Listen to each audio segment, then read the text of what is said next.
pjnet.tv, 9:01 on the East Coast. Time for pjnet.tv Live. Andy Clapp standing by, bumper rolling, background ready, chat room ready.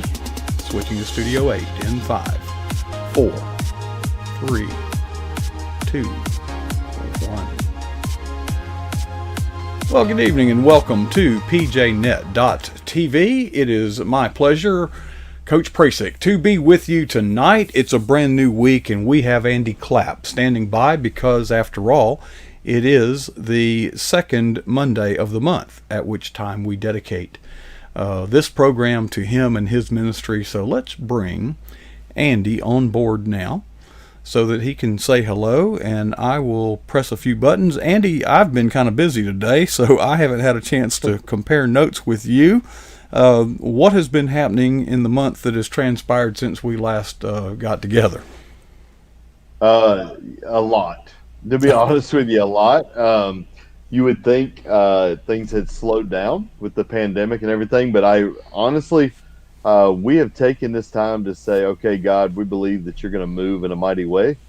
And we actually did an online revival, and we went all week with it, and it was greatly successful. We saw a lot of people watching, a lot of people tuning in. It was cool to be a part of it. I love doing it. We did one for the children at 6 o'clock. We did one for the youth at 6:30, and then we did the adults at 7 o'clock. I saw that you had kind of set the children, and you've even social distanced. Yeah. Hey, you overcome the obstacles. Yeah. And parents were, we got a lot of feedback. Parents were loving it. Our teenagers were getting stuff out of our youth pastor, what he was doing, and the adults, we had people watching from all over the place. So it was cool. It was fun. Who is your youth pastor now? Jonathan Barber. Yeah. I met him at one of the conferences. He's an interesting guy. Yeah. Jonathan actually, he majored in, religious studies, biblical studies, but he minored in videography. And so his minor is actually in video work. And, I think one day he's hoping that he's going to write movies and stuff like that. And I believe he will. He's talented, very talented. Well, I know you'll see him. Would you please ask him to give me a call? I would love to talk to him. We may want to have him on our program too, because Andy, I don't need to, I'm preaching to the choir. Folks, this is an example. What you just heard from Andy. Churches have been forced, thank God, to transition into the digital media because that is the new mission field. Well, you know what, Coach? On that point, if I can, real quick, I told somebody recently, isn't it just like God that he forced us out of the building in this pandemic? I mean, seriously, out of all the things that churches have done well, and there's a lot of things churches have done fantastic in the previous years. But one of the things that we didn't have as much ground on was on evangelism and really getting out there and connecting with the people. Now it's like a flood of revival all over Facebook, YouTube, you name it. And it's the coolest thing in the world to see and to be a part of, even if we're just a little part of it. Well, I think it's Andy, amazing. I got to tip my hat to you because I realize that rural churches are still probably doing revival, but if you look across the nation, revival has taken a back burner. It just isn't. It used to be a normal, regular thing that all churches did, primarily during the summer. Right. But revival is sort of a lost art, and you have not only taken it and put it together in your church, you've done it in a digital theater. We did, and our reason was, honestly, if we could get people to interact into the Word of God and do it on their time. See, that's the whole thing that the digital stuff allows you to do, Coach, that other things don't. I mean, granted, we have an 11 o'clock service. I love our 11 o'clock service. We have a 6 o'clock service. Love it. We got a Wednesday night, all that. But the digital stuff allows people to access the content when they have time. On their terms. So here's what I'm taking it as. I'm taking it as 1 Corinthians 15:58. Be steadfast and movable, always excelling in the Lord's work, knowing that your labor in the Lord is not in vain. There you So go. there may be 25 people on a live stream, right? Okay. And I could look at that and go, man, there's only 25 people. The thing is if you watch what God does with that over a 24-hour time, Mm-hmm. man, God's using that because people can then come back to it. And for us as Christians, as Christian leaders especially, if we're consistent in it, and if we truly believe, and I do, I call me crazy, but I believe the Bible. I believe it. I absolutely believe every bit of it. I believe Galatians, where it says that whatever a man sows, that's what he will also reap. I believe that. But I also believe that if we take those opportunities, regardless of what it looks like in that moment, whether it looks like we're not reaching hardly anybody or whether we're reaching thousands, God is going to use it because he's promised that our labor in the Lord is not in vain. And so people are coming back and accessing that at 10, 11, 12 o'clock at night. I can't see why we don't do it. Well, there's two things that come to mind. What you're saying, Andy. First of all, your figure of 25. I know of. We've had them on this program of Bible study groups that typically had 12 to 18. Right. That are now reaching 200 and 300. Exactly. Okay, but so there's high potential to begin with because now you have a worldwide potential audience, not just those that could get there, within driving distance. Mm-hmm. So the radius is bigger. Number two, it is in effect a podcast, and I don't know that for a long time I didn't know what podcast meant. Right. Do you? Not really. It's an acronym. Play on demand. Okay. Play on demand. You just taught me something, and I'm appreciative of that. Well, I didn't know for a long time. I thought it had to do with an iPod or something, and but it means play on demand. Now, typically podcasts are audio only, but that's not the clinical definition of it. Right. So what this does, and this is your point, you now have shelf life. A worship service, however good that is, when you say amen and turn those lights off, right, it is over. Right. It's and over. The thing that we've got to ask ourselves is, are we doing everything we can to reach everybody we can whenever we can? Mm-hmm. A lot of times our mindset is, okay, you meet me at this time, mm-hmm. right? But that's not exactly how it's going to work. We've got to meet them where they're at when they can meet us. Well, oh God, you got me going. I felt so bad before I was talking. You've got me moving again, or the coffee does. I don't know. Anyway, I'll take it.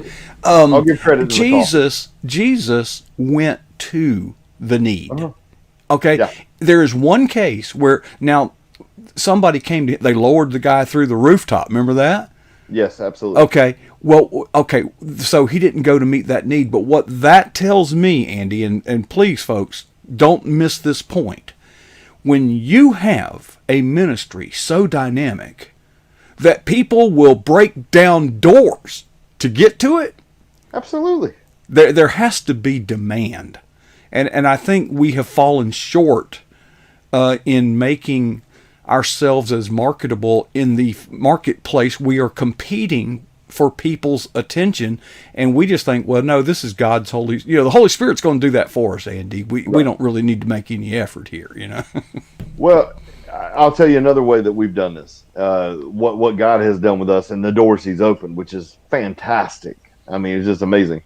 But I love my church. We're a very effective church. I believe that God is moving in it, and we run anywhere from 150 to 170.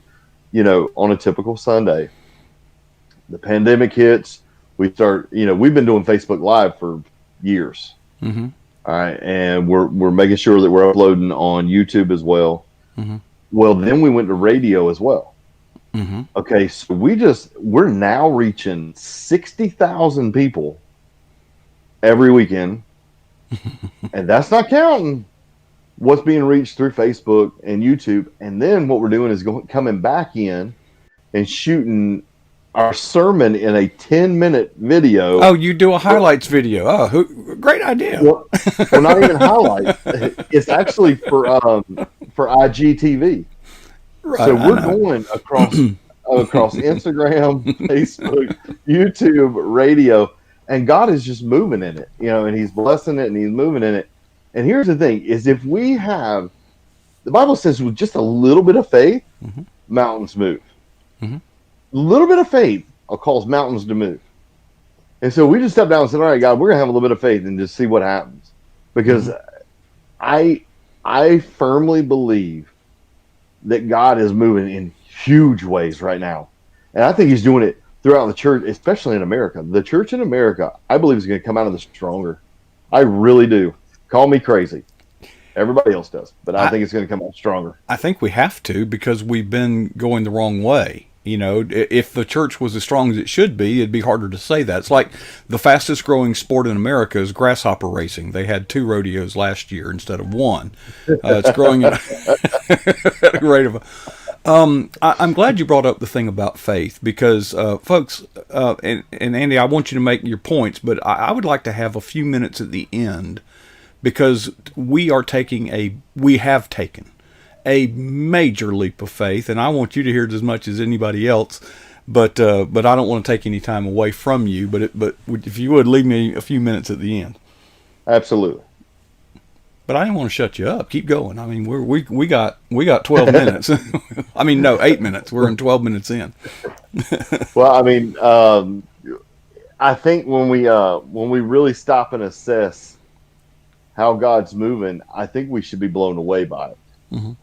That for Satan, he would think that this would be the death blow to the church. Yeah, just like the cross. Yeah.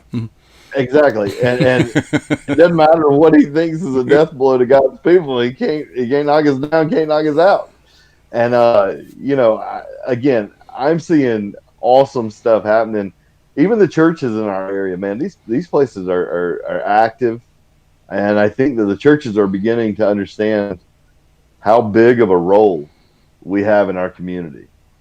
And the more we reassess that, and the more that we get that into our focus, and that we're not just to meet on Sundays or Wednesdays or whatever, but that we're to have a footprint in the community. And once we get that, watch what can happen. That speaks to the point I was trying to make earlier. Jesus had such a dynamic ministry that people would literally cut holes in a roof to lower their friend to him. Now, we may not be that good, but that needs to be, we need to learn the lesson. We need to serve up such a rich menu. And the good news is, overall, churches have done such a poor job in the digital world. There is so much room for improvement. I saw something today. You can't make this stuff up, okay? They were having people speak, and they had one person on Skype, and they held the phone up to the camera. I'm like, there's a better way to do that.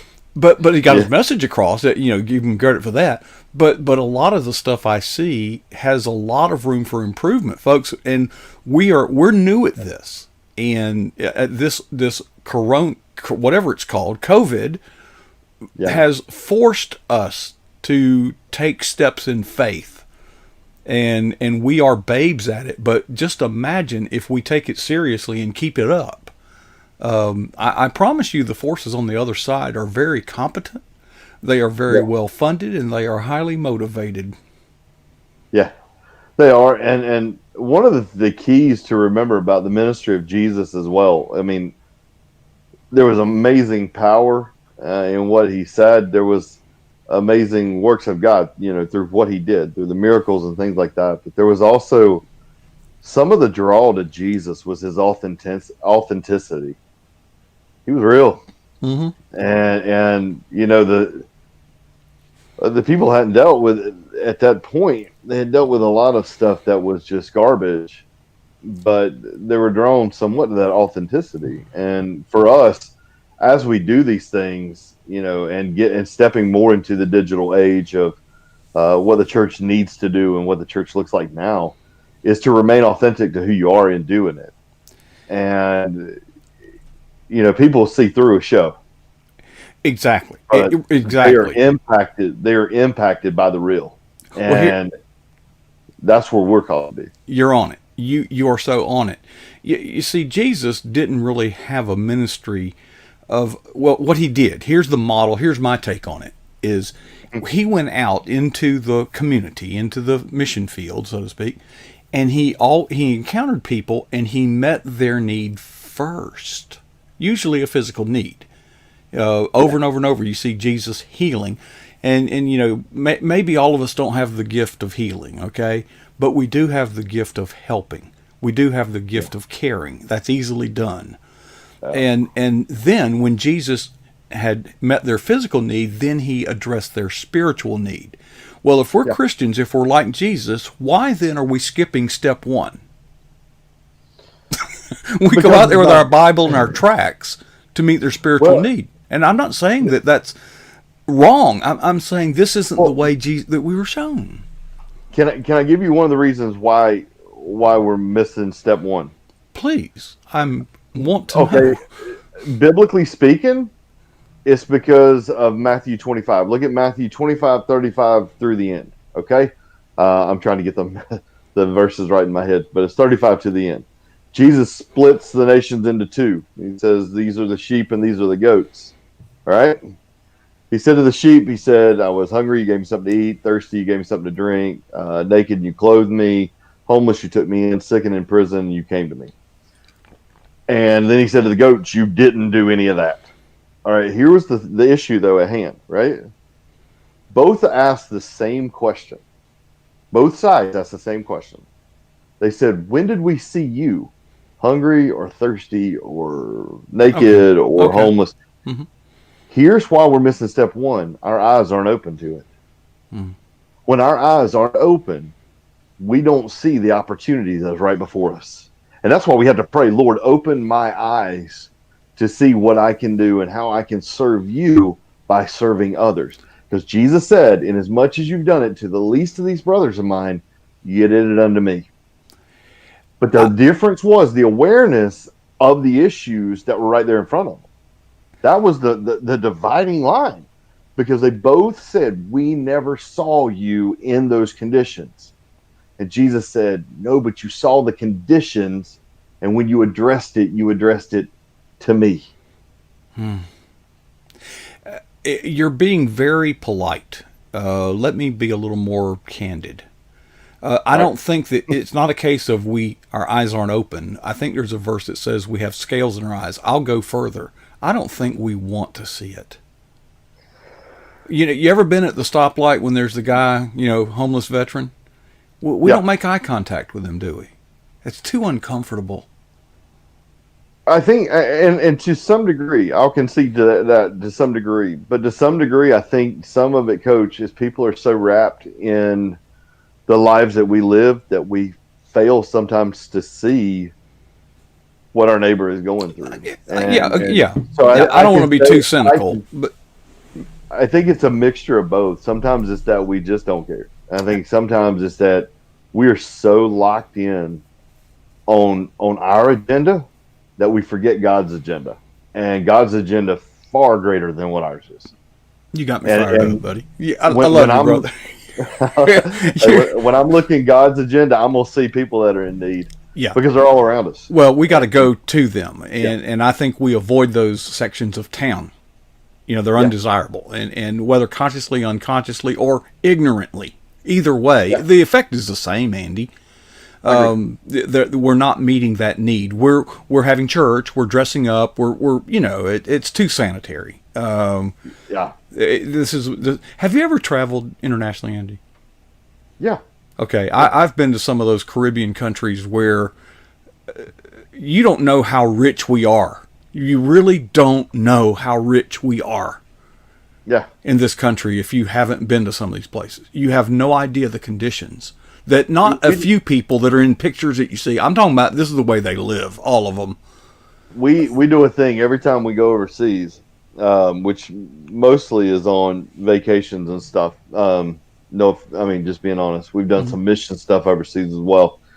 But like we've done some cruises where they take us overseas, and the first thing that my wife and I do when we get off the cruise ship is we get a taxi and we tell them take us to the middle of the city because we want to see what this place is really like. Right, get past that. Outside, yeah, on the outside it looks like paradise, but you get to the inside, yeah, and it's go half a mile in, and it's a whole different world. And let me tell you something, Coach. That's exactly what's happening in the world around us. On the outside, everybody looks like they got it all put together, but you get down to the middle, you get to the center of that life, and it's a hot mess, it's a wreck. But it's only if we'll go inside that we'll find out what they really are, what they really need, and we know they need Jesus. Well, we're out of time. We'll do this again. We will follow up. Okay. Hang with me. Let me. Well, you're in the green room. I'll just hang with me a minute, folks. I know Casper's coming in just a few moments, but I've got to tell you this. We have taken today a major step forward. Folks, as many of you know, we have been facing technical difficulties here.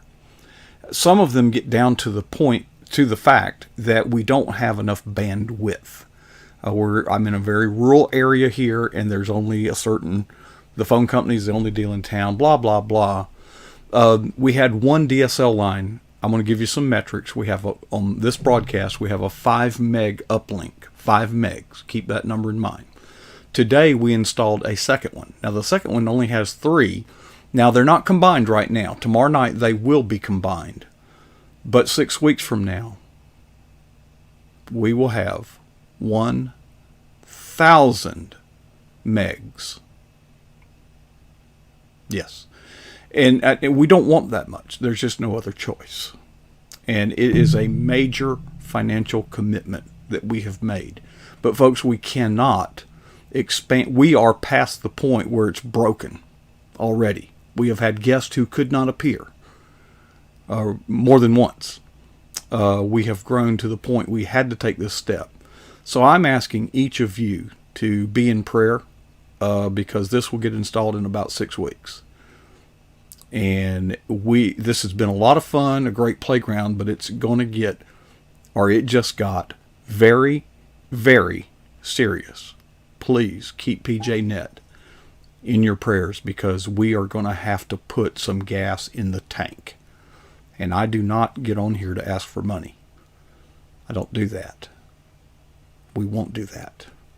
God's going to do that.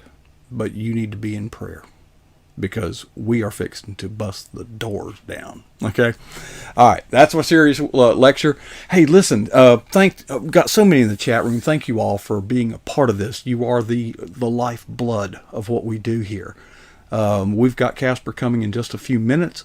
And before I leave, I have 2 questions that I need to ask, and you do not need to answer me, but I hope you'll ask yourself. The first question is this: what is the boldest thing you've ever done for Jesus Christ?